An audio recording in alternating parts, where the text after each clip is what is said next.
Well, I'm recording this intro from bed today. I'm trying to get over another one in a long line of head and chest colds.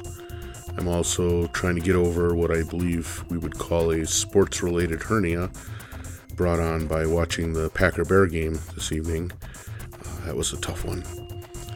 But anyway, this week's program is a really interesting one. It's with Tom Zicarelli, David Zicarelli's brother. And David Zicarelli, if you don't know, is the main man behind Cycling 74 and the Mac software. Tom is not part of the company. He is, in fact, a professional musician that lives in Maine. He does some teaching at Berklee School of Music. And is just a fascinating character, mainly because he has given himself the freedom to play. And to play in a most fascinating way, which is to find just improbable things to interface and just doing it. Most of this interview is just related to how he chooses what to interface, why he makes the decisions he makes, and kind of dives into some of the things that he finds both enjoyable and frustrating in the process. The tone and tempo of this interview is a lot different than some of the others, simply because Tom's a really fascinating guy, but he's also really easy to talk to. And so this ends up coming across more like a couple of guys sitting on a sofa talking smart about programming than anything. I hope you enjoy it and have fun.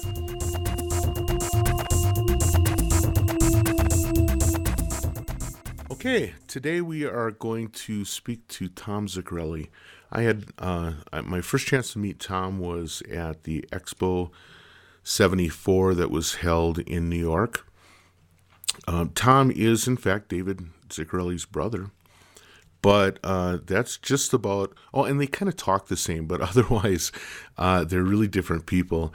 Tom really kind of drew me in with the project that he had in the science fair at the expo. It was some crazy scenario where you use a fishing pole with a radio antenna. I don't even remember what was all involved, but it was really pretty remarkable, and it was one of the funnest things I saw at the expo. So, Tom, welcome to the podcast. Yeah, hi, Darwin. Thanks. This is cool. I love the podcast. It's all the people you're interviewing are kind of my all-time sports heroes in the world of computer music. So it's great. Yeah. It's actually really fun because some of them are friends and some of them are, in fact, my heroes as well. So it's been a real treat. Tom, why don't we first kick off by having you introduce yourself and the things you do and maybe some of your current projects. I live up in Maine. I'm up in Bethel, Maine. It's in the mountains near the Appalachian Trail. And I'm a musician. That's the way I think of myself mostly. Play the piano a lot. And I'm also a teacher. Been teaching at Berklee this fall. And I guess my interest in using Macs and in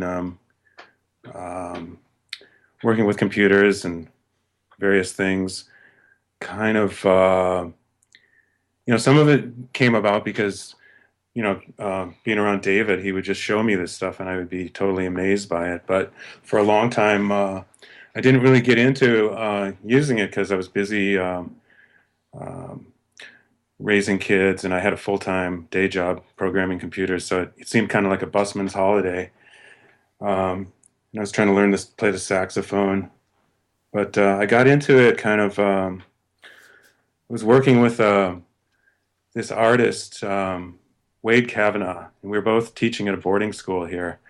And he asked me one day. We were in the movie theater. I think we were seeing the movie with Jar Jar Binks. What is it? Star Wars Episode 1 or something. Episode 1, yeah. And so he said, "Hey, I was wondering, can you see radio waves? If you could, what would they look like?" And I was just completely taken aback. And so we ended up doing this art project together where he made this sculpture out of trees and stuff, and he wanted the sound of radio waves to kind of fade in and out. And I ended up doing it in Visual Basic because at the time I think Macs only ran on Mac products, and it was either that or I didn't want to leave my Mac computer in the art gallery. But then it eventually converted it over to Macs, and kind of got started that way, just trying to figure out how to hook up things, hook up radios and various things to Macs, and control stuff. Use the wrong tools, I guess. Always a good way to learn something, I think. Now, one of the things I know that you must have been working on recently is, because we've interacted about it, is the Leap Motion. But in looking on your website, I see that you have actually sort of had your fingers in a lot of different gears and a lot of different gear and a lot of different interfaces. So whether it's interfaces with Twitter or use of the Raspberry Pi or all kinds of stuff. Your listing on your website is really pretty amazing in terms of the breadth of stuff that you've done. Do you feel like you sort of naturally gravitate towards interface creation, or is it just something that piques your interest, or is it just something that no one else is doing and so you have some opportunity to work on? Yes, to all of the above, I think. So, yeah, I think the thing that intrigues me is, and this is kind of something I learned after moving up here, up into the mountains and the woods, is that the interfaces are really cool. Like animals tend to live at interfaces. If you want to find deer, you go to a place where the meadow meets the forest, and I think cool things happen at boundaries. Stuff like war and identity crises and change and things like that. So I like the idea of connecting things that haven't been connected before. So that's kind of what I daydream about. And like, for instance, I was thinking the other day it would be cool if you had a microphone between the water and the air, so the fish could hear the birds and the birds could hear the fish, and probably make that might be kind of a cruel thing to do to them, but might create some interesting interaction. Right. It depends on if it would make the birds more empathetic towards the fish, or if it would make them find the fish for food more quickly. I guess it would be an interesting social experiment. Yeah, food is always, I think, key to everything. In fact, teaching college students this fall, I found that by bringing food in, that was probably the most effective teaching tool that I used. So I ended up bringing like about 25 bags of apples down from Maine to Boston over the course of the fall. And chocolate, too. They like that. Who doesn't? Now, so you teach in Boston, you teach at Berkeley, right? Yep. But you live up in the mountains of Maine. How big of a commute is that? Oh, it's not really very good. That's it's about a 4-hour commute, and there is some transportation for half of it, but I ended up driving because I tend to, when I'm teaching, bring a lot of stuff into the classroom, like bags of not just food, but things that I'm making these interfaces with, like quadcopters and toys, and I brought in a bunch of radio stuff a few weeks ago, and so I ended up driving. But but I got to listen to your podcast while I was driving. Well, good. I'm at least good for something then. It's interesting that you and I share the mountain living thing as sort of a common bond. What made you move there? For me, there was a very specific thing, which is I started finding city environments to be very stressful both from a too many people standpoint, but also because of the constant noise. And so moving up in the mountains was really allowed me to kind of clear my head. What was kind of the thing that caused you to make that move? Yeah, it's amazing when I go down to the city, the difference in the noise levels. Um, and for if you're not used to it, it's kind of shocking. But anyway, the reason I came up here, kind of on a whim, I took a job working at the Mount Washington Weather Observatory, which is up on top of Mount Washington in the White Mountains. It's like, and so I worked there for about a year. Um, During the winter, you have to go up in a snowcat, so you're up there a week at a time. You're kind of stranded up there, but it was really cool. Got to pretend to be a weather observer, and they needed somebody to work to run their computer networks and figure out some computer problems. So it was a great exchange for me. I got to learn about the weather, spend a lot of time outdoors. And then after I quit the job, we ended up staying up here. My wife is from this area, and it's really hard to go back to the city after you're in a place like this. Yeah, I have to admit, I can't even imagine it anymore. I mean, I really enjoy visiting the city, but I often find that as soon as I get there, I'm already anxious to get back up in the sticks. So getting back to sort of this interface concept, um, when I look at your list of projects, and for those who are listening that are interested, you can go to tomzicarelli.com. That's right? Yeah, tomzicarelli.com. And creative then name. there's a thing called portfolio, and that will show you a jaw-dropping list of projects that Tom's been involved in. And really, the list of candidates for technologies is pretty much one of everything. Fair amount of Macs on there, but also a fair amount of processing, iPad, PD, all this kind of stuff. One of the things that has come up as I've talked to a lot of people on the podcast is sort of the decision-making process that goes behind technologies.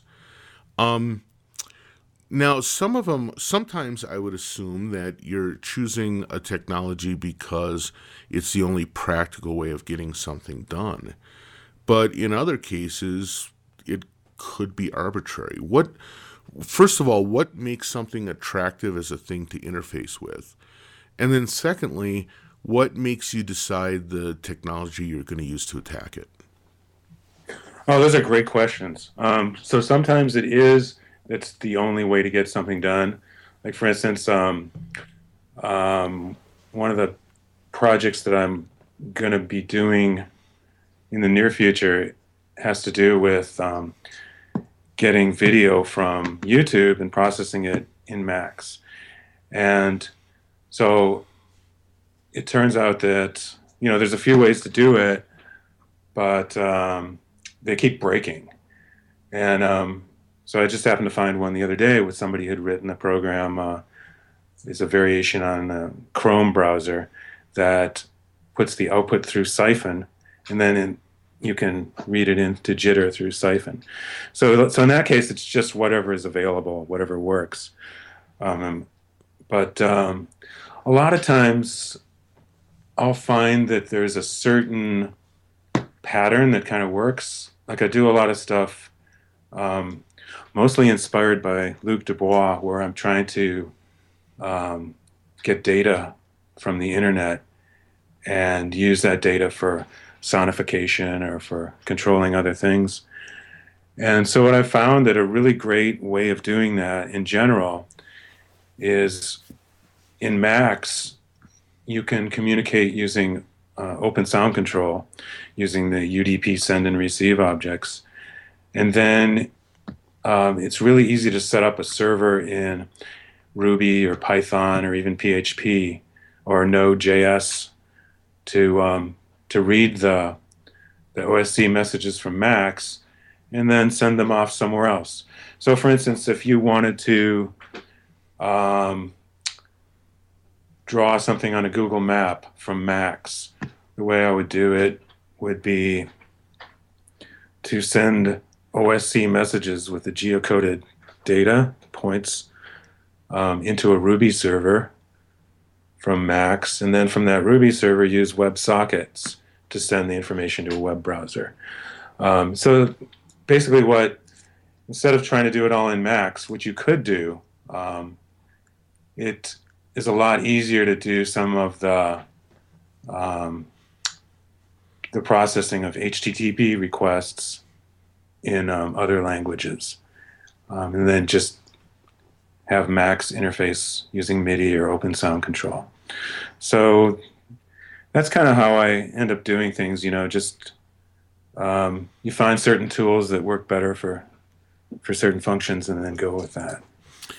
Yeah, this seems to be something that was out of favor for a long time, and I think is sort of coming back. The idea of using small, almost like server-like systems that speak to each other, rather than trying to have one monolithic tool that can provide access to everything.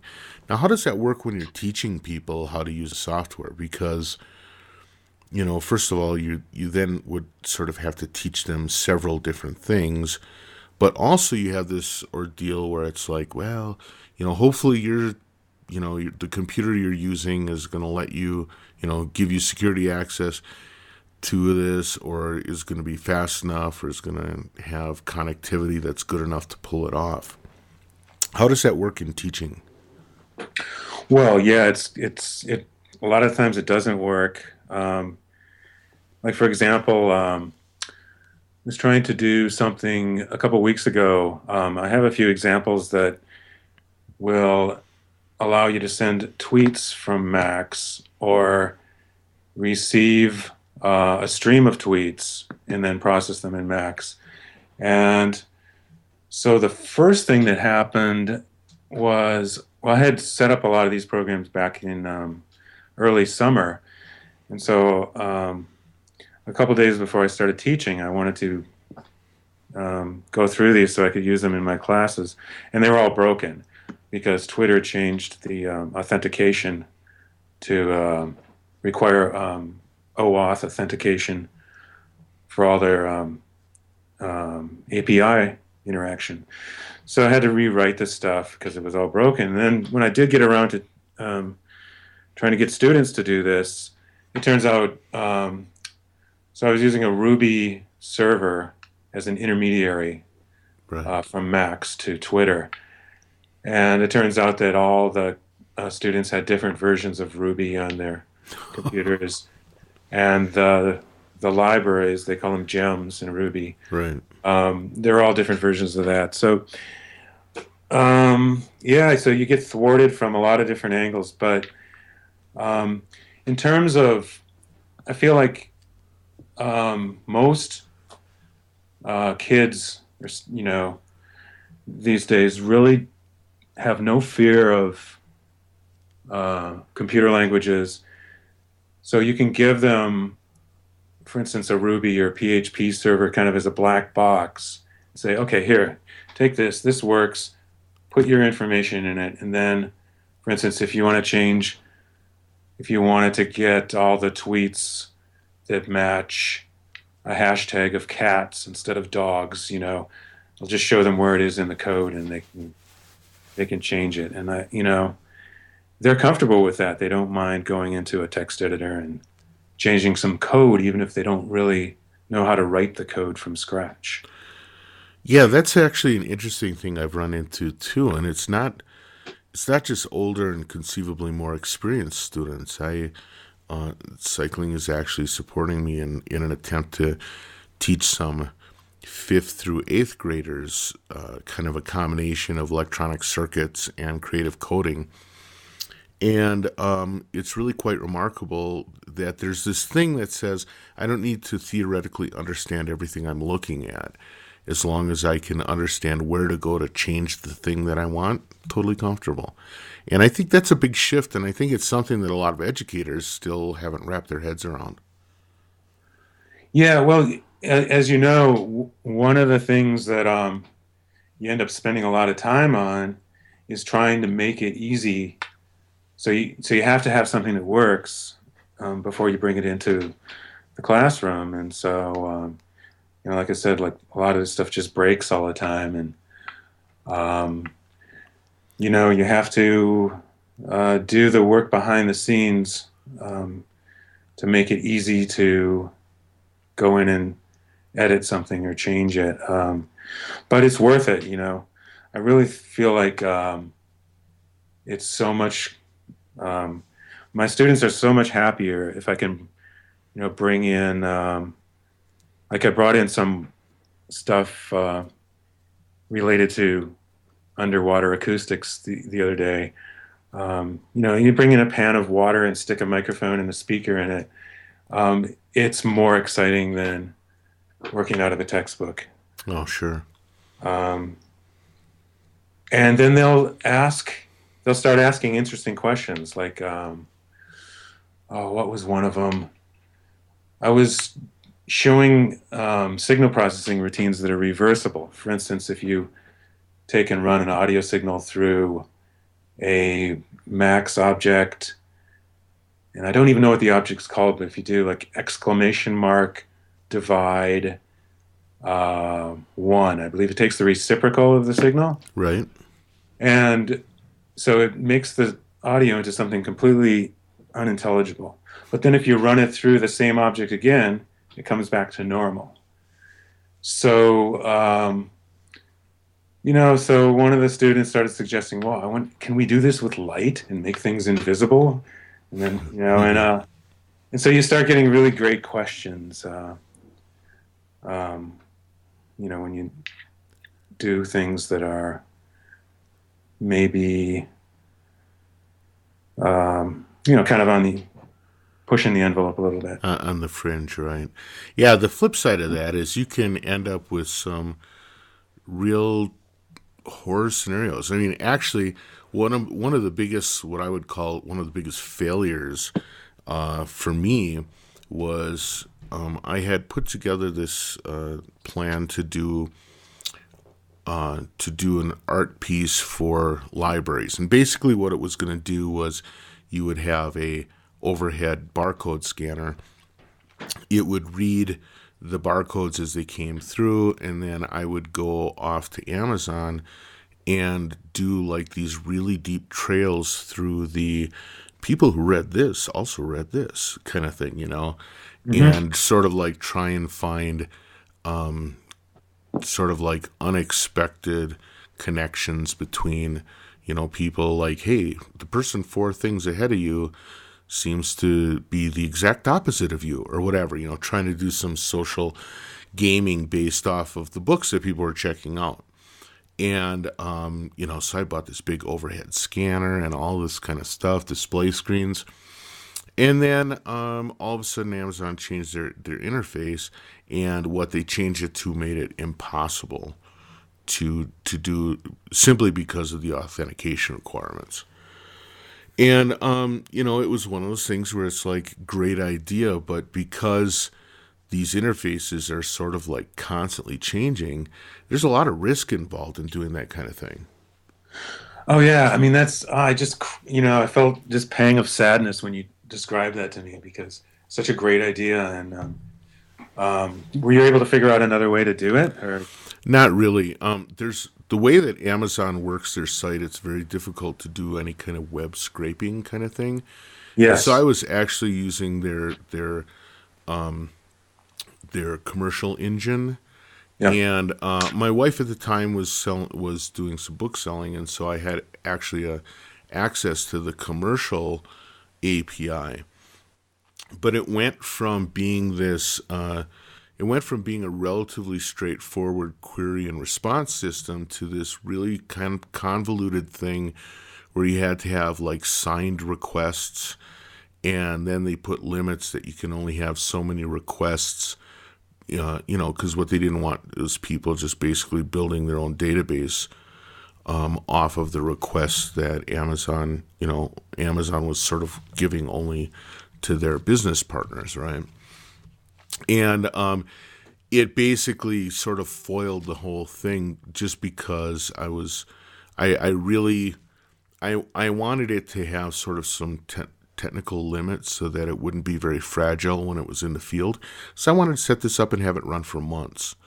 And what I instead found was something that, it constantly required kind of repinging the system and authenticating that, oh yeah, I'm a real partner on the other end and stuff.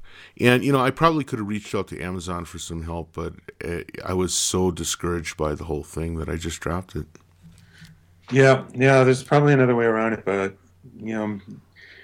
maybe their top corporate priority is not interactive art. Probably not. I think Jeff Bezos is, when he was he the one who was trying to dig up the space capsule into the ocean? I don't know. Yeah, so he's got some money for our projects. So. Well, he's one of the people that's like funding one of the space things too, isn't he? Yes. So there's a lot of really. I mean, to me, this is a really exciting time, just because the pace. Well, first of all, the cost of entry to do these kind of projects is really low now. You can get in. You can build, a digital synthesizer, signal processor for, less than $50 using, something like a Raspberry Pi and a sound card, and and also the knowledge is being passed around. One of the things I try to teach my students is just how to, if you have an idea, it's really easy to just type something into Google and get started with it, and put something together. So actually, one of the, talking about the thing you were doing with Amazon, it reminded me of something I did. I was out visiting my brother David at the beginning of the summer, and he bought a Tesla electric car. So we got to take a tour of the factory, and that was really cool. These science fiction like robots building cars. And but anyway, Tesla has an API. So I was like, oh, I think I can control your car using Max. So I was able to write a patch to beep the horn on his car from Max. And then he went to the airport to pick up his wife. And so we managed to get to build a little map so it was tracking his route to the airport and sending it back to an LCD object in Max. So, and that kind of stuff just really intrigues me. I feel like it gives, kind of empowers us to do these kind of things. There's a lot of surveillance going on that's out of our control. So I think it's cool that we can sort of learn how to do the same things. Well, the Tesla is actually kind of an interesting story in itself. So I was out in San Francisco earlier this week, and David actually drove me around in his Tesla a little bit. And it's really remarkable how that is, if you think of it, if you don't love cars, and I don't love cars, right? I think they're fine. I think a good car is really a good thing, but I don't like crave car stuff, right? And so for me, since I'm not a car lover per se, when I get in the car and I see sort of like what it looks to me like is sort of a generic car interface with a really cool app set running it, Oh yeah. And I think that as things move to being those kind of units, systems where you have there is the physicality that you expect out of a car or a whatever. But when it's so software defined, it really opens up doors for some creative interaction with those things. Oh yeah, it's I mean the if you if you instead of thinking of a car as a way to get places, if you just think of it as this transportation robot, it opens up doors for a lot of interesting projects, and and just being able to track cars and put them on the Internet of Things. Um, that provides some really interesting motion for kind of interactive art type things. So Well, it's interesting that you bring up the Internet of Things because I don't know about you, but occasionally I get spam that doesn't seem to get filtered out. And at some point in my long internet history, I must have told the Motley Fool investment letter that it was cool to send me crap. uh-huh. Because I got a webcast from them that's like, the internet's dead.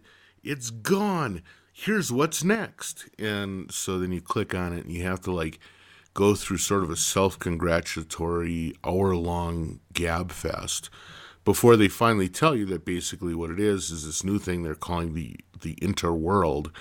And it just goes back to the Internet of Things. Now, was that Cory Doctorow or was that Bruce Sterling that originally came up with that concept? I don't even remember. I think it was Philip K. Dick. Oh, really? Okay, No, so yeah, right. Well, I guess he came up I with don't know. everything, right? I think when you're talking about futurism, you've probably hit something there, which is that you could conceivably say either him or Robert Heinlein started everything. Yeah. Oh, yeah. I don't know. It's funny how the names of stuff keeps changing. The same things. Now I can't think of a good example, but we keep coming up with new linguistic expressions for basically the same stuff. Right. Well, So I think everyone gets a lot of value out of being the person to name something. So I think that's a big part of it.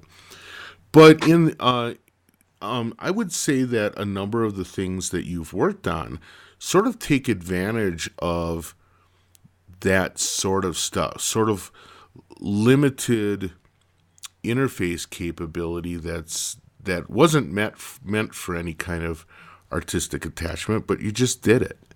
Whether it's radio stuff or Twitter interfaces. I mean, looking at this list, I mean, toy ray gun cat alarm. Taking advantage of it. And really those kind of things come from a lot of different places. I mean, some of it is sort of an extension of the circuit bending world. Some of it is an extension of pervasive networking. But some of it is, some of it does sort of bridge on also taking advantage of this surveillance technology that's kind of slipped in the back door. yeah, actually, an interesting thing that I read a couple weeks ago, and it was I don't know if you are familiar with the concept of an air-gapped computer. Um, this is so when you have computers with top secret information on, they don't want them connected to any network at all. So they put them in a room, and they say, oh, it's air gapped because there's air between the computer and all the other networks. Oh, okay, right. So I read this great article. It was about someone who'd come up with a project, so how to break into an air-gapped computer using the microphone and the speaker on the computer as a communication device. So what they're using is essentially writing a program that works like an acoustic modem, and doing it near ultrasound so you can't hear it. And so I started reading this, and it referenced a paper, and I looked at the research paper, and it was all about, and I'm going back into water again here, but underwater communication takes place, like underwater data nets are built using acoustic modems.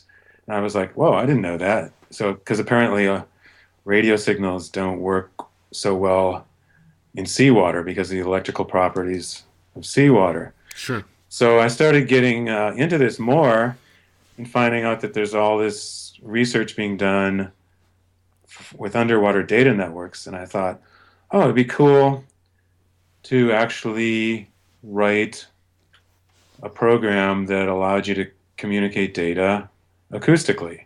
So I actually just figured out this patch the other day. I think I just put up a YouTube video that shows how you can use this method called RTTY. It's radio teletype, which is it's like a two-tone system. So the lower pitch tone is a 0 and the higher pitch is a 1. And so you encode text into bits and then send it over radio. So I have my 2 MacBooks now sending the word hello to each other over the speaker with the Macs at about 12 bits per second. So yeah, the problem, actually, it was interesting because in one of your podcasts, when you're talking to Dan Nygren, he wrote the program to communicate with the Roland, was it the MC2? With the cassette recorders interface? MC202, yeah. Yeah, so that's basically the same idea. And the hard part about trying to decode acoustic, digital signals is the timing on the receiving end. It has to be really precise because you don't know when the so if you, for instance, encode a character into 7 bits, you don't know if you're getting bit number 0 or bit number 3. So that's why they have start bits and stop bits. Right. And so the timing has to be really precise. So that's my next project, is to get this thing up to 2400 BPS. That's 2400 BPS, yeah. So then it'll sound like your classic 1970s modems. So. You might have the chance to reinvent AOL then, which would be pretty. It's about time for that to happen. I think it is. Everything goes in cycles. Well, industrial music's coming back. AOL's got to come back too, right? Yeah, the ukulele is the top-selling instrument. Right. All cycles. You brought up something a little bit ago that I want to dive into a little further because it represents kind of a sea change, I think, to me, and that's the Raspberry Pi device. I think it's pretty fascinating when you see the amount of stuff that's on that board, and you can go to Amazon and get one for $25. And it has a reasonable amount of memory. It's got, relatively high speed CPU and all that stuff. It seems on the surface to be a pretty fantastic platform for media work, artwork in general, and just general computing. So it's clear that you've got some experience playing around with that, particularly doing some programming in the kind of sound domain. What did you find when you started digging into that? Yeah, the Raspberry Pi is very cool. Well, what I ended up doing, actually, let me tell you, I saw a really cool student project a couple days ago at Berkeley. Paul Batchelor, and he's done. So what he did is he had this kind of a basket full of Raspberry Pis hooked together with Wi-Fi router and some, simple networking stuff. And he programmed a generative music program using the Monome as a trigger and open sound control. And then the music was actually done using C Sound on the Raspberry Pi. And so the stuff it was really cool. So he was able to do multiple channel audio synthesis just by using a bunch of Raspberry Pis, since they're so cheap that it, instead of trying to do a polyphonic synthesizer, which would have crashed because of the CPU limits. Overhead, right? Yeah. He just did everything in parallel by networking together a bunch of Raspberry Pis. But the stuff I did was using I ran a PD in a command mode on the Raspberry Pi, Okay. and then you can just use a cheap sound card like a Griffin iMic or Behringer has these little um, I/O interfaces that you can just plug in. And so you can write effects processors and synthesizers, all different things. And it's really easy to control them either using MIDI or open sound control through something like Touch OSC. You have to run, found out that you have to run the Raspberry Pi in mono and at about, I think the highest sample rate we could get without breaking up was like 22.5. But But that was through an external interface. Like, I mean, I'm sitting here. I have literally a Raspberry Pi and an iMic sitting in front of me at this moment. You're saying that with that combination, mono 22.5 is kind of the realistic limit? yeah, you can run PD, you can run input and output. So what I would do, this is the way I would do it. So I would write the PD program on the MacBook and then just copy the PD file onto the Raspberry Pi and run it in command mode. So there's no screen. Right. Uh, so you have to do a few things in your patch. You have to turn the audio on first and set up any the communications interface. But it'll run PD extended, which allows you to use open sound control, and Oh, sure. Right. it works. It works great. It's Now, one of the things that to me is sort of a, and again, I just got this thing. I just started playing around with it, but one of the things that's very different. I got very comfortable with like Arduino's and the Maple board and some of these other things that were sort of the, I guess it's the Harvard technology. I can't remember ever which technology they call it, but basically there's not an operating system. It's a protected memory system and real simplistic. But the idea of not having an operating system seemed kind of freeing in some way.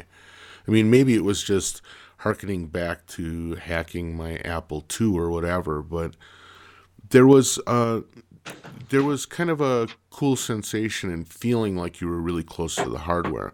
Now with the Raspberry Pi, you're working through a Linux, the Linux stack, which seems somehow a completely different experience. Um, what's your feeling about that, and how do you think that affects people's approach to what they're doing? Yeah, that is a little bit. You're more. It puts you back into the realm of computer programming instead of the cool thing about Arduino is that you just plug stuff in and you can actually get a lot of these programs that are already written and just tweak them, and you don't even feel like you're programming. But and I think that will happen. If it may have happened already with Raspberry Pi to a certain extent. I mean, just being able to use PD is a huge thing. Yeah, that kind of But changes things versus say Python or something.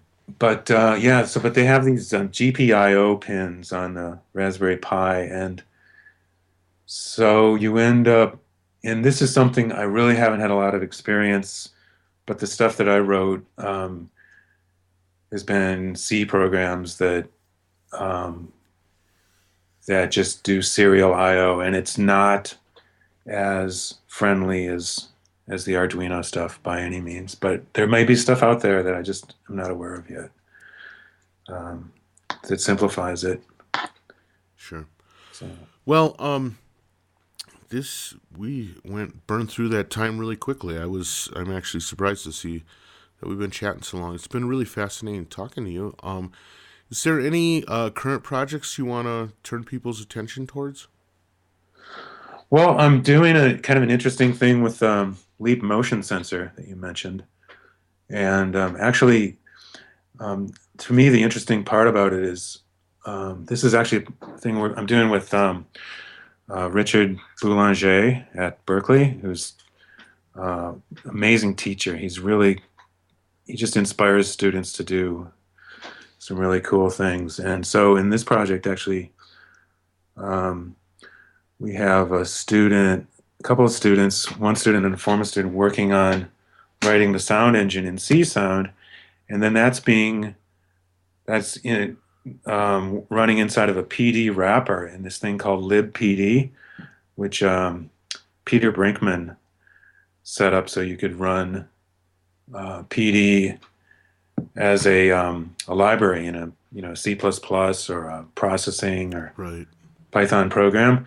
So we have PD running as a library in a C++ program, which is doing the leap motion and the OpenGL part of the program. And I think it's a really interesting, it appeals to me just because there's all these interfaces. So we have an OpenGL programmer working in C++, and we have music programmers working in C sound and PD, and they just communicate with each other, sending open sound control type messages back and forth. And to me, that's a really cool way of putting together a project. So it'll be interesting to see what happens with it. Yeah, that sounds great. So what's it like working with Dr. Belanger? Every time I'm around him, he just seems like a force of nature. Yes, that's exactly right. He's just nonstop energy. And he's the kind of guy that will get you, all of a sudden you just realize that you promised you would do something that you never intended to do.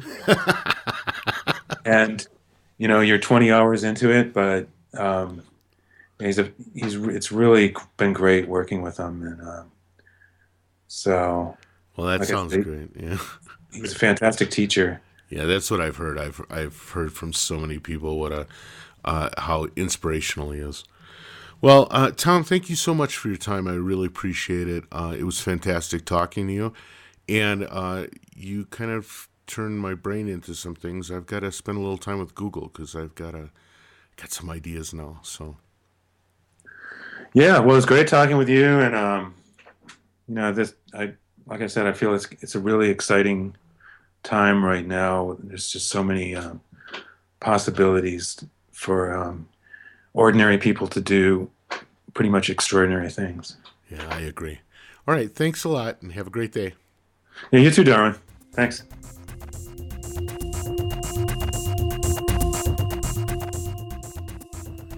So there you have podcast number 12. Another great one, I think. Thanks a lot to Tom for spending the time with us, and for all the people that have done the podcast up to this point. I've been getting a lot of really great feedback from everyone. As always, if you have any questions, comments, suggestions for interviews or anything, please drop me a line, ddg@cycling74. Otherwise, I'll see you next week.